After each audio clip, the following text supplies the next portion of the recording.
they're getting Nope. started. Nice. Fist bumps are exchanged, and they will be going directly into match. Headsets are being put on. We have Daze versus Mr. Muggs right here once again at Collision. And like I said earlier, I kind of talked about the neutral game. Immediately, the Mecha Koopas pulled out. Yeah, I mean, when you get, like, a projectile out, it kind of just shows your cards, just saying, like, hey, I have this move, you better respect the crap out of it. Because when you have Mecha Koopa out, you get so much control over stage. People have to respect that move, because if it doesn't, it leads up to so much. And speaking of leading into stuff, Mr. Monks with a lot of good combos, but that jab 1-2 into the grab, good mix-ups from Daze, right from the get-go. Yeah, and picking the Mecha Koopa, but the spin out, so both of them kind of trade, so both of them will gain the stage. A great catch on the Mecha Koopa in the air, and able to spot dodge just in time, and now trying to get like a stomp conversion, but instead gets the one hit, unable to convert, unfortunately. It was really close, but the point blank Falcon kick, way up to get a nice amount there. Both of them really wanting to get the first advantage started, but honestly, both of them been fighting real hard, and now stuck on the ledge. Both of them at basically even percents, and you got to be careful. The Spinna is a threat, and as well as the Bears. Both these characters have really strong arrows, and both of them really want to hold on to this advantage. Absolutely. I feel like once they, take the stock, there you go. Speaking of taking stocks, Mr. Muggs taking that first stock. And now Mr. Muggs basically just going to wait for Daze to approach. Go for an option that really isn't the best, and just be able to capitalize off of that, be able to convert off of that. And we're looking at that, Mr. Muggs. Of course, you were talking about the aerials before. Such a good aerial, up air, even forward air. Getting the up smash, not going to kill just yet, a little bit too low, but that rage is going to be taken away immediately with that down tilt. So good stuff for Daze, taking that stock, but 66%, you got to watch out. And that conversion, huge right there from Mr. Muggs. Great awareness on there, and also, I forgot to talk about it earlier. You want to be careful about getting grabbed against Bowser Jr. We kind of saw it earlier in the first stock, was able to just kind of lead into all those up airs. And Falcon being a fast follower, you're super vulnerable to those, but you're also super vulnerable to that aerial colliding directly into his body, how much damage that did. And now look at this pressure and coverage that Mr. Muggs is putting, gets thrown down, trying to go for a jump read, but instead it's not fast enough, and instead going for all these things, tries to spin out there, but instead won't be able to do it, but gets back on the stage successfully without suffering too much damage, and instead will be punished afterwards. But at the same time, Daze needs to make something happen, because Mr. Muggs can kind of just play back, honestly. Yeah, like I said before, like when you have the lead and you're able to dictate the match. Nice. Oh, whoa, what happened? I think Daze is a little bit too scared with that eject, and kind of just SD'd from that. So good for Mr. Muggs for being able to mount on the pressure there. But like I was saying before, once you gain that lead against your opponent, especially with Falcon and Bowser Jr., both these characters are very momentum based. And so when you get that lead and you're able to force your opponent again to approach and really go for bad options, jumping a lot, losing all of your abilities to recover, as you saw right there, Daze wasting his jump, and ultimately Muggs being able to take that stock. It's just so difficult to come back from that. Bro, that was a devious smile. He hovered Sonic for like 3 seconds and then smiled. The Iggy, the character alt counter pick coming from Mr. Muggs right now. Nah, Daze a whole villain. What was that? Bro, smile hovering Sonic. What the hell's wrong with you? Maybe he was thinking about it. Maybe he was like, if Captain Falcon isn't working, what's gonna make Mr. Muggs a little bit more tilted? And well, he better stop thinking about that. I don't care. Yeah. We only hype sets here. We don't want any Sonics, which is actually crazy. We don't actually have any, like, a lot of Sonics in Tri-State. Huh? Let's keep it that way, right? Yeah. Exactly. But great stuff on the conversions on there. That almost was a new one as well, but couldn't get the right on there. Goes for a Falcon kick. I love these setups and conversions that Daze is able to get, but afterwards it's about cleaning up. And that's a big stroke, because Mr. Muggs kind of taking full advantage of it. Yeah, right now, again, a lead, being able to play like his spacing has been very good against Daze. Gets that forward air, and again using that clown car. I was talking about the mobility. Unfortunately loses that stock. But again, the mobility coming out from Mr. Muggs, being able to move around the stage, not only yeah, that was an ouch. But yeah, again, being able to extend his combos, extend his range with the clown cart for those edge guards. Good stuff from Muggs as he's trying to, again, mount up the percentage.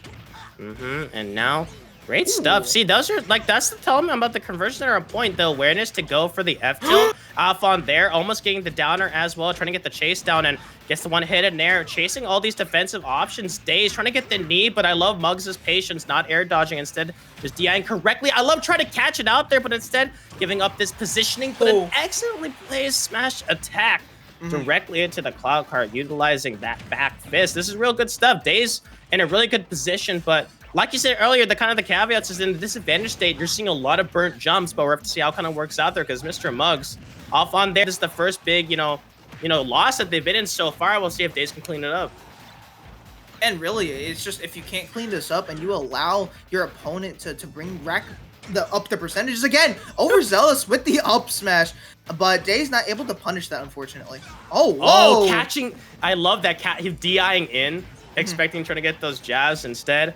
Able to get away from it. So 55, some real good damage being placed on for now. Chasing on that platform. Yes, that up smash does ridiculously good stuff, but the call it on there using directional air dodge. Great patience to stay alive. And now, once again, needs to clean up this stock fast, but look at Daze in a really good position. Yeah, turned up the heat in this match.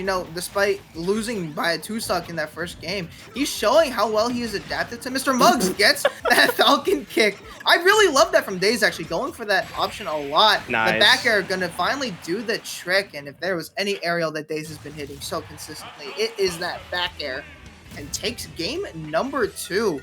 We're on to game number 3 already in our second set of the match, and you can see that Mr. Muggs is a little bit frustrated with that loss right there. I feel like Mr. Muggs was a little bit too comfortable in that game number 2, went for a lot of options that resulted in an amazing punish from Daze. Of course, that F smash on that second stock when Mr. Muggs was going for an edge guard, just being able to catch up again. Awareness from Daze coming out in clutch in that second game. What I'm worried about though is that the trend is when Muggs gets the lead, it seems like Daze gets really flustered and trying to pick up a lot of options. Because, kind of when you let your emotions and whatnot, it's real good. But that was the really good safe setup that Mr. Muggs actually utilized in that first one. And now kind of showing a little bit of patience and using like those airs to get off me. So look at this. Entirely changed the tempo and pace of this set, trying to get that spin up for the neutral get up, but instead they go ahead and DIY. Yeah, knowing that all that rage is going to work out there. Changed player, but at the same time, you got to be careful of these overextensions. They can work out, try to get that damage down, but on Talent State, you remember, these blast zones on the side, they're quite lethal. This is one of Bowser Jr.'s best stage, not only because the side blast zones are very lethal, but those platforms being allowed. Oh, that He's nair. dead.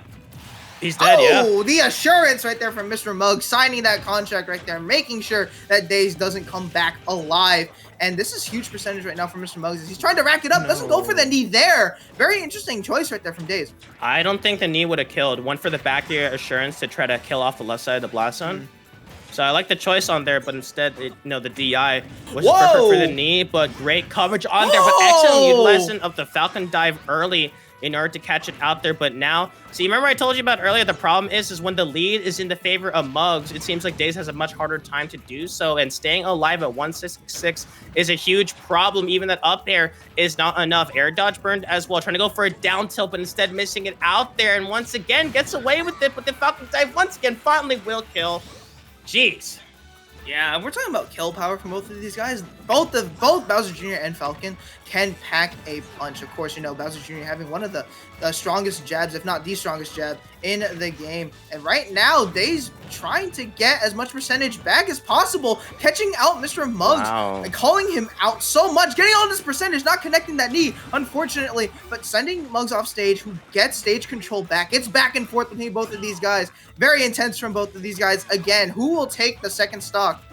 It really depends right now who kind of messes up in the defensive game, because both of them are kind of at that kill percent, especially for a setup. But yeah, that's what I was expecting. Daze going for a lot of those downers. So this time, Mr. Muggs maintaining that patience and trying to get that Falcon kick, but instead not going to work out there. If Daze can clean up the stock right now, it would do wonders, and it works out there. He even looked leaning forward as well. So this is a really good position, Jelly. He's in a zone right now. Of course, you talked about that lean in. Oh, no! And the headset fell off, too. Oh, no. The Muggs special of his headphones falling off is just so synonymous with him in Fusion.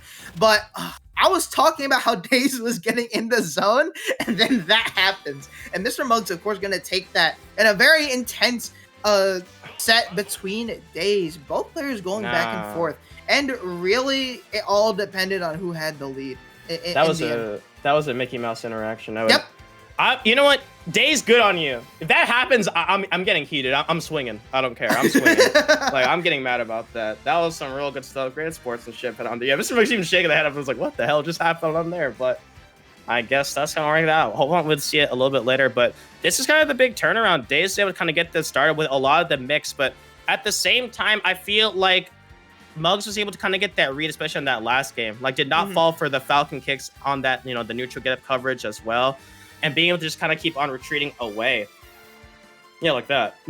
Yeah, and then, like, again, it really did come down to adaptation, because Daze was doing so well of kind of feinting and just sharking around Mr. Muggs, using his movement and Falcon speed to his advantage, which is why he won game 2 so convincingly. But here came Mr. Muggs going for a lot of really good edge guards. Like you were talking about at the beginning of this set, Falcon, recovering against Bowser Jr. was going to be so difficult because not only of eject, but the fact that Bowser Jr. has really good lingering hitboxes with his aerials. And so Mr. Muggs is just able to catch out Daze a lot with his recoveries, and of course that down tilt catching Daze off guard and ultimately getting him the set win. You gotta watch this Mickey Mouse interaction after he does. So this is really good stuff. The down smash on there, he gets tricked out in there, and here it is. This is the highly intentional edge guard. I think jump from ledge, and then I'm not sure why you air dodged. And then the headset fell off. A lot of things happened. Did he have a jump there? I feel like he had a jump, right? No, he didn't. He used the jump on there. Got hit because he was doing the thing. The Mecha Koopa came from behind. Right. Get on. They see, look at this. Ready? Look at this. Bro. Ouch. He's like, I'll get back. Yeah, I mean, all it takes really is for Daze to make a loser's run. But again, a very, very good set. And we're only 2 sets in, and we've had really, really good gameplay from all of our competitors so far. But you know how I was talking about round 3 in Fusion? We're getting started with a lot of good players. To update you guys on the bracket, Zomba making it through, of course, but I actually went to game 3 with Paul 405. Pooter actually upsetting Quack, a Little Mac beating out a Diddy Kong 2-0. So well played to him right there. Luminous making it through. Of course, Pecco trying to hold it out for the Diddy Kongs. Beast making it through. Of course, gonna have to play Pawn Master next on stream after we get into our next set between Delta Force and the Little Mac I was talking about, Pooter, and I play